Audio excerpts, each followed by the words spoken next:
یہ بتائیے کہ اسلامک فیمنزم، اس کے بارے میں بہت سارے لوگوں کا خیال ہے کہ یہ دونوں اپوزٹ ٹرمز ہیں، ان کی آپس میں کوئی کمپیٹیبلٹی نہیں ہے، تو آپ کا اس کے بارے میں کیا موقف ہے کہ کیا کوئی مسابقت ان کے درمیان ہو سکتی ہے، کوئی گنجائش بنتی ہے ان دونوں ٹرمز کے اکٹھے ہونے میں؟ اسلام کیا ہے وہ بالکل متعین ہے، اسلام کے ماخذ کیا ہے، کہاں سے لیا جاتا ہے وہ بھی طے ہے، اسلام میں کیا چیزیں ماننے کی ہیں، کیا چیزیں کرنے کی ہیں، ان کو بھی کسی ایک نشست میں اگر ضرورت ہو تو آسانی کے ساتھ بیان کیا جا سکتا ہے۔ تو اسلام کا تعارف یا سادہ لفظوں میں کہیے اس کی اگر تعریف پیش نظر ہو تو وہ اپنے اندر کوئی ادنیٰ ابہام نہیں رکھتی، میں اس کو چند لفظوں میں بیان کر سکتا ہوں۔ اس وجہ سے کوئی چیز اسلامک کب ہوتی ہے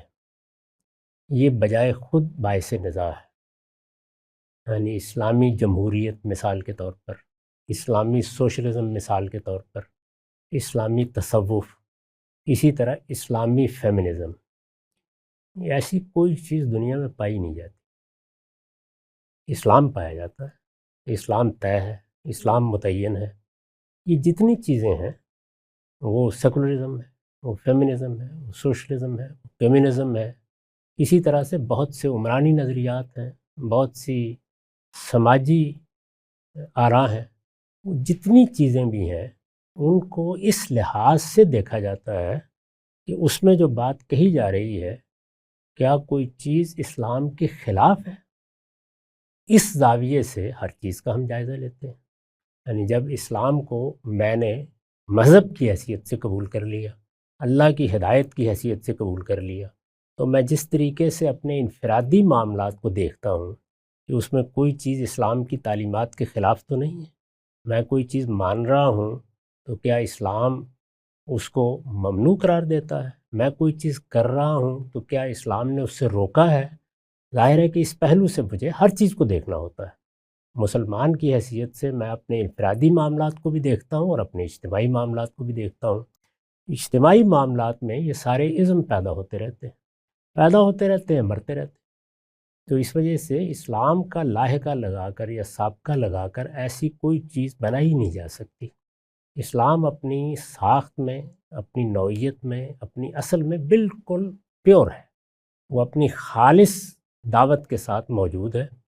وہ دنیا میں واحد نقطہ نظر ہے جس کی کتاب لفظوں میں محفوظ کر دی گئی ہے۔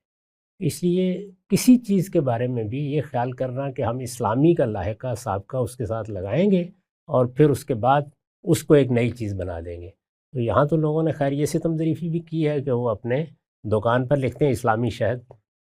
تو ایسی کوئی چیز نہیں پائی جاتی۔ اسلام ہے اور وہ اپنی خالص صورت میں ہے، رہے گا، اور میں تو داعی ہوں اس بات کا کہ اس کے ساتھ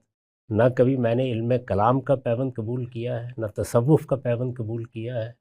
نہ جمہوریت کا پیوند قبول کیا ہے، اس کے ساتھ کوئی پیوند لگایا ہی نہیں جا سکتا۔ وہ اپنی اصل میں، اپنے وجود میں، اپنے مقصد میں، اپنی حقیقت میں بالکل منفرد چیز ہے، اس کو خالص رہنا چاہیے، اس کو خالص سمجھنا چاہیے۔ دنیا میں جتنی چیزیں ہیں ساری کی ساری چیزیں کوئی کفر نہیں ہوتی، شرک نہیں ہوتی، یہ کوئی حرمت کے درجے کی چیزیں نہیں ہوتی، ان میں ہر موقع پہ فیصلہ کرنا پڑتا ہے۔ یہ چائے کا کپ میرے سامنے رکھا گیا ہے، اس کے بارے میں بھی مجھے یہ سوچنا ہوتا ہے کہ کیا اسلامی نقطہ نظر سے میں اس کو پی سکتا ہوں۔ تو یہ فیصلہ تو میں اپنے تمام انفرادی اعمال میں بھی کر رہا ہوں، اجتماعی اعمال میں بھی کر رہا ہوں۔ تو اس لحاظ سے اگر فیمنزم میں کوئی چیز ہے، کمیونزم میں کوئی چیز ہے، فاشزم میں کوئی چیز ہے، تو آپ اس کو الگ کر کے متعین کر کے پوچھیے کہ کیا اسلام میں اس چیز کو اپنائے رکھنے کی گنجائش ہے، یہ سوال ہو۔